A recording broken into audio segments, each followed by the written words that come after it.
Welcome back to Inside the Issues with Pat Hall and Jim Dunlap. And our guests today are State Representative Scott Inman, who is the incoming Democratic leader of the House, and State Senator J. Paul Gumm from D-Durant area and Bryan County. And actually, Jim Dunlap, myself, have known Senator Gumm for many, many years. You had worked at the Oklahoma House of Representatives, went back to Bryan County and to your home in D-Durant, and were the executive director of the Chamber of Commerce in that town. So before the break, Mr. Dunlap asked you the question about really tax increases. Are they out there this year? We're calling them revenue enhancements, cost recovery, and you know, always the allegation against Democrats was you were the party that raised taxes. No, I guess it's all in the vernacular, however you want to describe it. I believe at the end of the day that while we're bringing more revenue to the table, that it's not a state question 640 tax increase. At least that's our particular position. We supported a provider fee, which helped us kind of close the gap on at least the battle over that helped us close the gap on the budget. We didn't believe that provider fee was a tax. I think the Oklahoman even came out and said it wasn't a tax, although some Republicans claimed it was, and they get all up in arms and beat the drums. At the end of the day, what really helped to close the gap on the budget were a lot of these tax credits that were on the table that they have put a 2-year moratorium on and rolled them back so that certain companies won't be getting these tax credits. Certain will still get them, but some won't. There's also some fee increases for different organizations, different industries throughout the state. Some might consider those a tax increase. I think there are probably Republicans on the House floor who will vote for them who, when they were in the minority, every fee increase that came through the House of Representatives was railed against as a tax increase. Now that they've been in the majority, all they do is pass fee increases. So in that sense, I guess if you use their rhetoric from 5 years ago, I guess it is a tax increase. If you use their rhetoric today, maybe not. So that's up for debate. But I think the real key is the Republicans are now having to govern, and so they now know that you have to balance a budget and you have to govern, and it is a little bit different. You know, one of the things when Jim Dunlap was a minority leader, in between his golf games, I mean, he was pretty good at lobbing grenades. Well, that was my job. That was your job. Senator Gumm, I got to give you a chance to get in on this before I try to break back at Pat Hall. I won't go at you two, but I'll go at him. Well, and here's some of the concerns about the tax credits, and of this entire budget deal. That's what concerns me the most as a former economic developer, because those tax credits have been used to bring in economic activity, bring in new jobs, bring in new industry. The rural investment tax credit that the moratorium was placed on is a critical part of that. And of course, as we saw in Atoka, would have been devastating to that community's economic development efforts. What I guess I'm concerned about is every one of those credits generated some economic activity. And what do you generate tax revenue from? Economic activity, whether it's buying, selling, earning, all those things generate economic activity, generate revenue for the state to spend. So my concern as an economic developer is you're going to have a chilling effect on how we go about bringing new business and industry. Matter of fact, a couple of weeks ago, I spent some time at an economic development conference, and I asked the question, are any states looking at doing away with their tax credits? Because almost every state's in the same boat we're in with this national economic slowdown. And the answer was no. They're talking about scaling them back, rolling them back a little bit. And I said, well, say you had a state that was talking about just doing away with a long list of tax credits. What would be the sentiment among the site locators and the economic development community? Was no hesitation. The answer was states closed for business. We can't do that. I mean, we are not going to be able, and I sound almost Republican here, but you can't tax yourself into prosperity. And we certainly don't have on the table the ability to raise taxes as legislators might have had 20 years ago before State Question 640.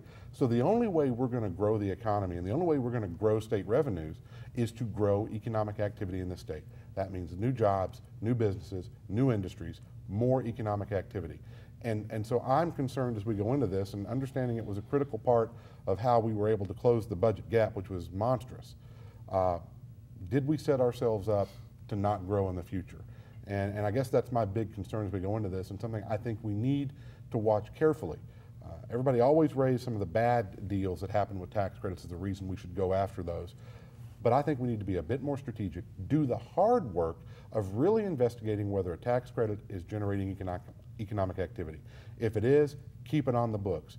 Make it where it has to be revenue neutral or revenue positive before you grant a tax credit. Claw back. If a company doesn't perform, doesn't create the activity that you expect it to, take the taxpayers' money back out of that. Those are the things we have to do. That's harder to do than just throwing a long list out there like we did And when I say we, I mean the legislature, the governor, everybody was on that one.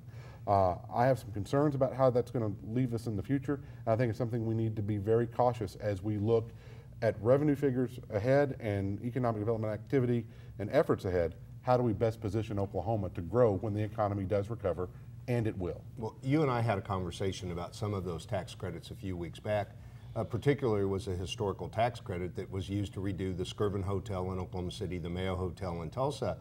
It just seems to me that in main streets today, much of the money that was coming to main streets was through the historical tax credit, and people were taking an investment on town squares or in some of the beautiful buildings we had. In Muskogee alone, there were 2 big projects pending that now it looks like won't happen at all. That's real jobs for people. That was construction jobs, lumber bought in locally. And so I understand the need to balance the budget. I understand the need not to cut education and others, being former head of the Public Employees Association, but at the same time, we've got to create new jobs to get out of this hole we're in. Well, and that historic tax credit is one, it doesn't just end when the rehabilitation project is done, because then if you've rehabilitated a Main Street building, you're going to have a business in there. And that business is going to create jobs. It's going to attract customers, going to attract people to downtown. You can go to Main Street communities across the state and see where that historic tax credit has made a credible and tangible difference in their ability to breathe life back into a downtown. So again, these are things we really need to be concerned about and watch very carefully. We do not want to be penny wise, get a budget done this year, but dollar dumb, wreck our ability to grow the budget and grow revenues in the years ahead. Let me change subjects real quick, guys. We have about 2.5 minutes left. It's an election year. Session's now wrapped up. Representative Inman, when I came into the legislature, there were 72 Democrats in the House caucus. Today, there's 39. How do you change that direction? How are you guys looking for the fall? What are your plans as this election cycle hits you?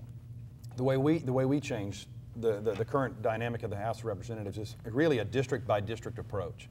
Oftentimes you get people in Oklahoma who say, well, I'm an Oklahoma Democrat. I mean, that's how I ran, because oftentimes the Democrats in Washington are considerably more liberal than my particular policies are, and so then we have these issues of when you go to the voters, are you like the folks in Washington or are you like the folks in Del City? Well, the way we have to address the issue is you go district by district. Matter of fact, we've got a seat in D-Durant that's available now because Representative Carey is retiring, and we got to make sure that seat stays in our column. The way we do that is we go down there and we find the best Democrat we can who represents that district, who understands that district, and we give him or her the opportunity to succeed there. And that's our approach. It's district by district. It's not we're going to stand up at 23rd and Lincoln and wave a big banner and say, here's what all Democrats are about.